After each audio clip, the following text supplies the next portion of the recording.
Hola, ¿qué tal? Muy buenas tardes a todos. Mi nombre es Jorge Martínez Soto, soy colaborador del Inversor Inquieto y banquero privado para Bank León. Y en el día de hoy, un día lluvioso, no sé cuándo escucharán esto, pero por lo menos la tarde de hoy está siendo bastante desapacible y no hay mejor forma de aprovechar una tarde de lluvia intensa y de frío del norte como aprovechar para reflexionar un poco sobre un tema que a priori parece denso, pero que luego cuando te buceas un poquito y te das cuenta de lo fácil que es acceder a determinadas informaciones, resulta bastante esclarecedor, ¿vale? El otro día, debatiendo con un buen amigo mío, estamos hablando de impuestos, ¿no? Y concretamente los impuestos en España. Y él comentaba, joder, es que el tema de los impuestos, en el caso, por ejemplo, de, bueno, primero, tus padres trabajan, ¿no? A la hora de trabajar, tus padres tienen que hacer una declaración de la renta, un IRPF, en los cuales pagan impuestos. Vale, perfecto. Luego, tú necesitas dinero y tus padres o tus abuelos te donan dinero y tienes que pagar otro impuesto que se llama de sucesiones o donación, es decir, vuelves a pagar al Estado. Luego vas y tú con ese dinero que has heredado compras un coche y vuelves a pagar el Estado. Vendes el coche porque ya lo has amortizado y tal, vuelves a pagar al Estado.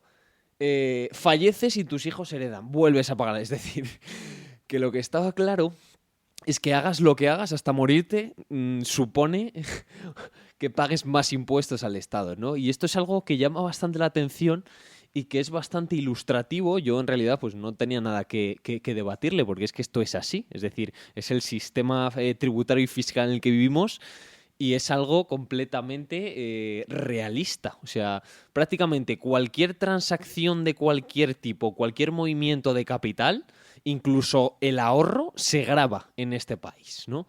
Y es algo que lleva a uno a pensar y que muchas veces no somos conscientes de ello. Sí que es verdad que hay otros países, como puede ser Holanda, etcétera, los cuales, por ejemplo, la seguridad social y otros costes, nosotros aquí en España no lo vemos, porque es la propia empresa la que paga parte de nuestra seguridad social y en este sentido nosotros cuando recibimos la nómina ya la vemos prácticamente limpia, en neto. Y esto yo creo que nos aleja un poco de la visión de la realidad y es la abrumadora cantidad de impuestos que pagamos directa e indirectamente, simplemente por el hecho de existir, por el hecho de generar negocio, de comprar cosas, de vender cosas o simplemente por el hecho de fallecer, ¿vale? Y esto es un hecho. Y no vengo a discutirlo, obviamente, en el día de hoy.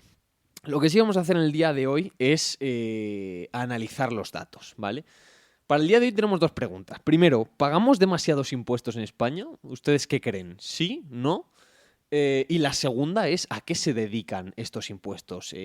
¿Por qué? Porque el tema de pagar impuestos no es algo que se ha creado única y exclusivamente para favorecer al Estado, sino que se supone que nosotros, gracias a esos impuestos que pagamos, pues recibimos a cambio una compensación, pues vía sanidad, vía educación, vía carreteras y vía servicios públicos, ¿no? Que el Estado pone a nuestra disposición. Leí el otro día también una noticia que aseguraba que el 38% de los españoles cree que pagan muchos impuestos y que el 77% cree que no se cobran ni se administran justamente. ¿Vale? Aquí ya de entrada vemos una crespación y que la respuesta a la pregunta que os he formulado antes, ¿no? La de si pagamos demasiados impuestos y se gestionan de forma correcta, ya vemos que es un no a la primera y un no a la segunda, ¿vale? Efectivamente, el 33,7% de los españoles considera que en España se pagan demasiados impuestos, frente a un 48% que considera que es un impuesto regular dentro de la media y un 11% que cree que son pocos impuestos. Será que no generan. Pero bueno. Al tiempo que un 77,4% no cree que los impuestos se cobren de forma justa. Y más de un 88% piensa que hay bastante o mucho de fraude fiscal, ¿vale? En función de un estudio realizado por el Centro de Investigaciones Sociológicas. En este sentido, otro dato que me llama la atención es que el 30,8% de los españoles opina que en España se pagan más impuestos en comparación con otros países avanzados de Europa.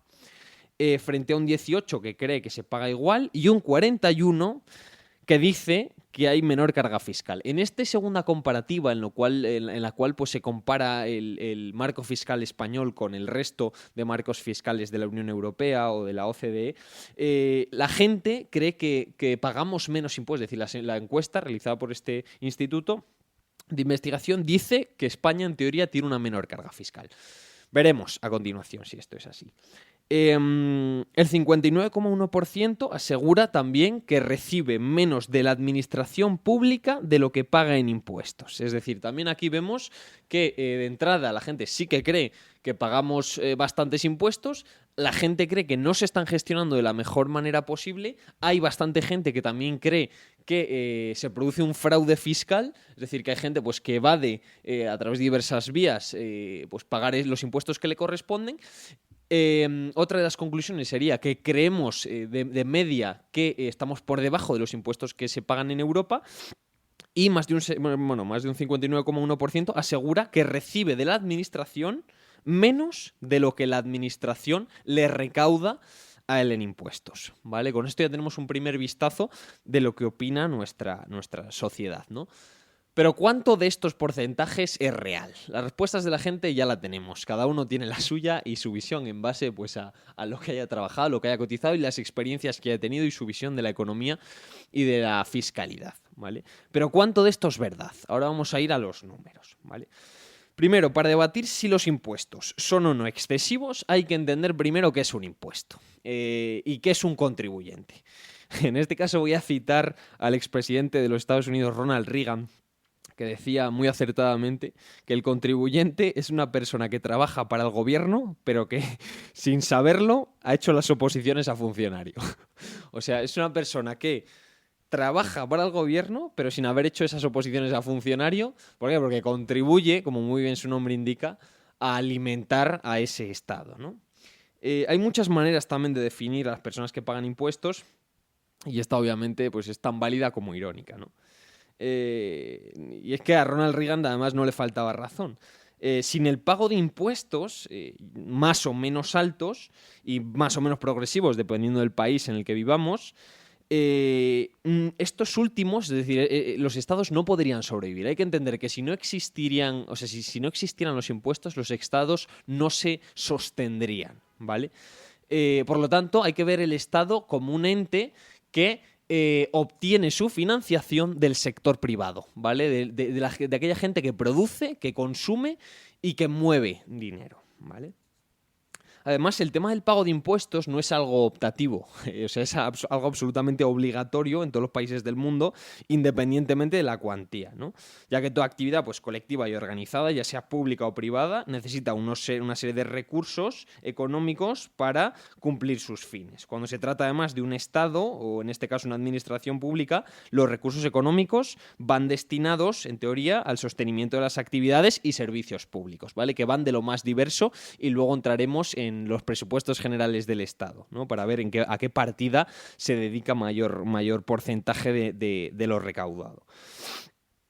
Por lo tanto, el tema de que no exista una fiscalidad, es decir, que no haya impuestos, no es algo concebible en el mundo democrático en el que vivimos actualmente. ¿Por qué? Porque los impuestos también es una forma de igualar, ¿vale? Y de igualar tratando de ayudar a aquellas personas que tienen menos acceso o menos recursos pues para poder formarse, desarrollar una actividad económica o generar ingresos. Y ahí lo que se trata, pues el objetivo original de los impuestos fue tratar de reducir las desigualdades entre una clase alta y una clase baja y por lo menos pues dar a todo el mundo las oportunidades o la oportunidad de poder formarse y tener pues un trabajo, un sueldo y sobre todo pues una calidad de vida, ¿no? Ese fue en su origen el propósito de los impuestos, ¿vale?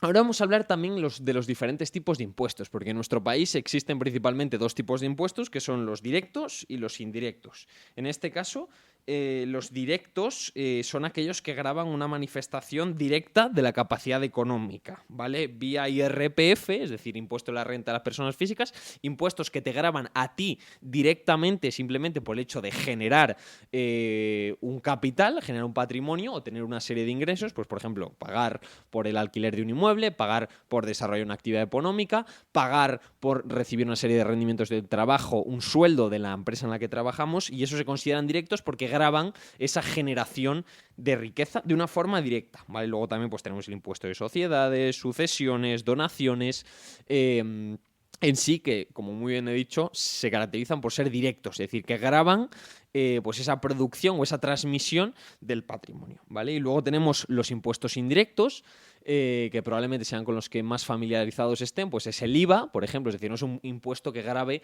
mi capacidad de producir o lo que yo produzco, sino que simplemente grava el consumo, por ejemplo, ¿vale? A la hora de irnos, por ejemplo, a comprar una barra de pan, pues el IVA grava la adquisición o venta de esa barra de pan, ¿no? Entonces, bueno. Y luego, pues aquí estaría también el impuesto sobre transmisiones patrimoniales, actos jurídicos documentados, renta de aduanas y impuestos especiales, ¿vale? Puesto ya las cosas en contexto, vamos a enjabonarnos, vamos a ir al turrón y vamos a ir a ver, una vez que hemos entendido qué son los impuestos y cómo funcionan, vamos a ver, en comparación con otros países de Europa, si pagamos mucho, poco o regular, y ese pago que nosotros realizamos, esas contribuciones que nosotros realizamos vía sueldo, vía consumo, vía transmisión de riqueza, vía generación de patrimonio, de riqueza, ¿a qué se están destinando a día de hoy? ¿Vale? Tengo delante ahora mismo lo que es los presupuestos generales, en este caso son los del 23, porque los del 24 pues todavía no están pulidos, ¿no? Pero bueno, la cifra que el gobierno tenía prevista para gastarse en este 2023 ascendió a la cantidad de 480.986 millones de euros, ¿vale? Un aumento del 5,9% con respecto al presupuestos generales del Estado del año 2022, ¿vale?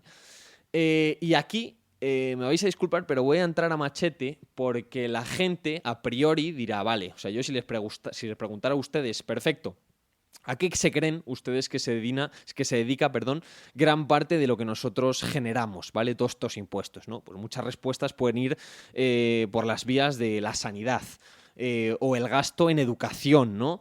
Que es algo verdaderamente tangible, imprescindible en la sociedad en la que vivimos. Es decir, si no existiera la sanidad, que por cierto deberíamos estar orgullosos de nuestra sanidad porque es un referente a nivel mundial, y de una educación pública de calidad como es la que tenemos en nuestro país. Y en este sentido podríamos pensar que gran parte de lo que recaudamos y de lo que nosotros pagamos va a ir a estas dos partidas, o por ejemplo a la partida del gasto público, pues por ejemplo relacionado con el tema de las carreteras, de las infraestructuras. Y este pensamiento se aleja bastante de la realidad. Es decir, si estaban pensando en estas partidas como las principales dentro de los presupuestos generales del Estado, permíteme que les corrija, pero estaban muy equivocados, ¿vale? La primera partida, como no podría ser de otra forma, en una pirámide poblacional invertida y en una sociedad claramente con una pirámide poblacional en la cual la gran parte de la población a día de hoy son pensionistas o está por encima de los 50-60 años, no es de extrañar que la primera partida sea el gasto en pensiones con 190.687 millones. En este sentido no voy a entrar a debatir si el sistema de pensiones es sostenible o no, porque la respuesta es clara y es que no, ¿vale? La siguiente pregunta sería, entonces, ¿cómo se está financiando todo esto? Con deuda, ¿vale? Que por cierto, dentro de la deuda, bueno, hablaremos un poquito más tarde, pero también representa un peso importante sobre lo que es la partida de presupuestaria de nuestro país, ¿vale? Entonces, en primer lugar, tenemos las pensiones con esos 190.687 millones. La segunda sería transferencia a otras administraciones públicas, pues todo el tema, por ejemplo, de pago a funcionarios, salarios de políticos, etcétera, ¿vale? En este caso tenemos 66.457 millones. Dentro de las dos primeras partidas presupuestarias, vemos que el gasto público, es decir, en este sentido, el apartado de gastos para costes puramente operativos del gobierno, gasto público, pues todo el tema de pago de nóminas a funcionarios, empleados públicos, salarios a políticos, ministros, etcétera, corresponde el 51,7% del total de nuestro presupuesto, ¿vale? Es decir, el 51,7% de nuestro presupuesto para este 2023 ha ido a pagar a funcionarios, gente que trabaja para el sector público y políticos, ¿vale? lo que es bastante cuantioso y lo que supone un incremento del 8,5% por encima de la media de los países de la OCDE, ¿vale? Que lo tienen en el 43,2%. Nosotros estamos en el 51,7%, ¿vale? A mí esto me resulta bastante curioso, ¿vale? En cuanto al sector público. ¿Por qué? Porque va a llegar un momento en el cual, si seguimos apretando al sector privado, ¿de dónde va a salir ese dinero para pagar, ¿no? En este caso, es decir, si nosotros generamos empleo público, lo que estamos es engrosando esta partida que, ojo, es dinero que estamos sustrayendo, estamos quitando del sector privado para ponerlo en el sector público y que ese dinero no está generando riqueza. Es decir, hay que entender que aquí el único sector que genera riqueza y que genera bienestar, crecimiento económico y prosperidad para un país, y que por lo tanto se grava y es el que genera todos esos ingresos, es el sector privado, no el público. Por ende, ¿qué es lo que ocurriría si continuamos incrementando estas partidas de gasto en sector público, en funcionarios, etcétera? Pues que eso habría que sacarlo de algún sitio, ¿no? ¿De dónde se saca? Pues de un incremento de la carga impositiva para ese sector privado, ¿vale? Porque lo entendamos como si fuera ordeñar una vaca, ¿no? La pregunta es hasta cuándo la vaca va a estar dispuesta a que la sigan ordeñando y maltratando en muchos casos para financiar toda esta fiesta del gasto público, cuando está más que demostrado que en otros países europeos podría ser bastante inferior, ¿vale? Concretamente 8,5% inferior, ¿vale? Que esto a priori no puede parecer mucho, pero si lo ponemos en contexto y en miles de millones y tenemos en cuenta la magnitud de los presupuestos generales del Estado, un 8,5%, y ahora veremos, es mucho, ¿vale? Continuamos. Esto con el tema sobre todo de las administraciones públicas, salario, etc. Tercera partida, el 6,43%. Concretamente, 31.275 millones de nuestros presupuestos van a financiar la deuda que tenemos. Es decir, España, por si ustedes no lo sabían, actualmente tiene una deuda pública de... es que me es complicado hasta mirarlo, ¿no? 1.543.754 euros, creciendo 70 millones 950, no, perdón, 70.955, perdón, 70.955 millones de euros desde 2022, ¿vale? Aquellos que no crean o que no pongan esto en contexto, pues es básicamente un 107,7% de nuestro Producto Interior Bruto. Es decir, que a día de hoy tenemos una deuda. Esta deuda, al fin y al cabo, ¿para qué se está utilizando? Pues para financiar precisamente pues todo este gasto público, para financiar diversas cosas que al fin y al cabo pues hay que tener en cuenta que la deuda no deja de ser ingresos menos gastos. Cuando gastas más de lo que ingresas, y esto puede parecer algo básico, pero conviene decirlo, un país no debería gastar más de lo que ingresa. Nosotros a nivel familiar, a nivel particular, si gastamos más de lo que ingresamos tenemos un problema. Y esto escalado a un país... el tema de tener deuda en sí no es negativo, pero tener una deuda que sea el equivalente a estar trabajando más de un año todos y cada uno de nosotros simplemente para pagar la deuda que tenemos con otros países, me parece algo absolutamente salvaje, ¿no? Y además lo peligroso de la deuda no es que esté ahí, es que hay que pagarla, porque esa deuda tiene unos intereses y a día de hoy suponen esos intereses un 6,43%, 31.275 millones de euros todos los años, incrementándose, que se podrían destinar a otras cosas si este país se gestionara correctamente y no tuviera esta deuda absolutamente desbocada, ¿no? Pero bueno, es lo que hay y así es como está el patio. Luego, bueno, en las siguientes partidas pues tenemos servicios de carácter general por 25.970 millones de euros, otras prestaciones económicas, desempleo, que me ha llamado también la atención porque es 21.000, es la 1, 2, 3, 4, 5, la sexta partida a nivel presupuestario más importante, con 21.278 millones de euros. Pero aquí seguimos, no sé ustedes si no lo han visto, pero bueno, aquí seguimos sin ver lo que es sanidad y educación por ninguna parte. O sea, aquí ya estamos por la sexta partida y no aparecen. Luego defensa, también infraestructuras, industria y energía, seguridad ciudadana, instituciones penitenciarias, agricultura, pesca y alimentación, fomento del empleo con 8.029 millones, gestión y administración de la seguridad social con 7.163 millones, servicios sociales y promoción social con 7.117 millones y luego en el número 1, 2, 3, 4, 5, 6, 7, 8, 9, 10, 11, 12, 13, 14, 15, 16... Por fin encontramos sanidad, ¿vale? Sanidad que tan solo se le destina el 1,45% de nuestro presupuesto, ¿vale? Cuando se le destina más de un 50% al gasto público,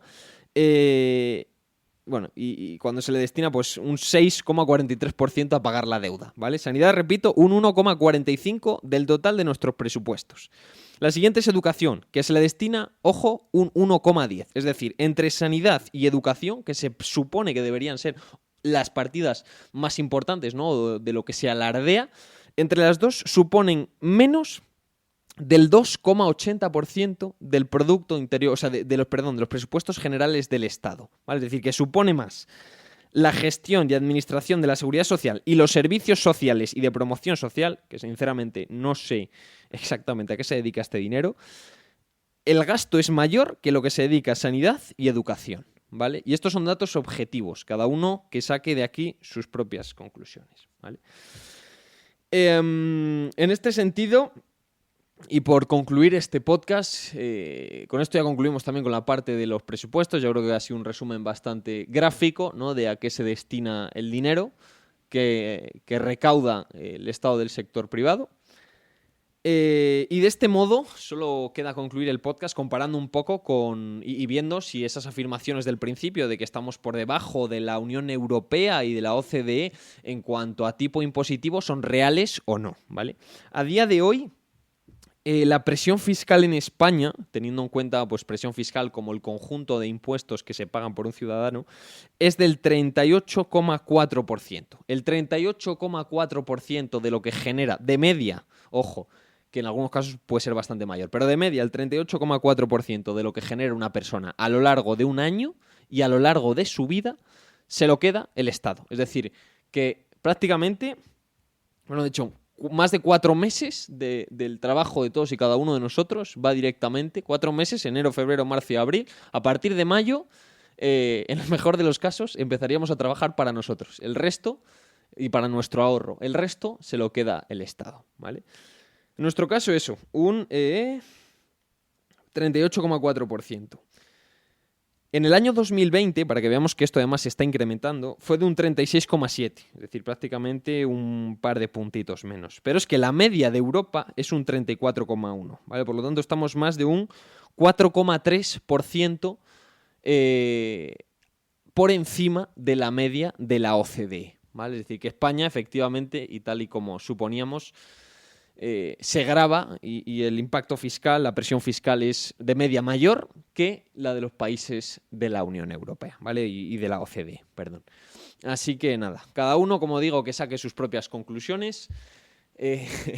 Hay una frase que me encanta, ¿no? Porque hay muchas cosas en las cuales no podemos cambiar, pero sí que podemos entender cómo funcionan, sobre todo por tener un espíritu crítico y sacar nuestras propias conclusiones y generarnos una idea, que esto, al fin y al cabo, hay gente que un 38,4% le puede parecer mucho y hay otros que le puede parecer poco. Y hay gente que un 1,45% en sanidad pues le puede parecer mucho y hay otros que le puede parecer poco. Y hay gente, ¿no?, pues que un 51,7% en gasto en el pago de los sueldos de funcionarios y políticos pues le puede parecer mucho y gente que le puede parecer poco, ¿no? Y pues la diversidad está ahí, cada uno tiene su forma de pensar, ¿no? Yo con este podcast lo que pretendo, pues eso, que reflexionemos, que seamos conscientes de la situación actual, de la deuda que tenemos en este país, que seamos conscientes de cómo funcionan los impuestos y que lo tengamos en cuenta a la hora de cobrar, a la hora de consumir y a la hora, ¿no?, pues de tomar nuestras decisiones financieras,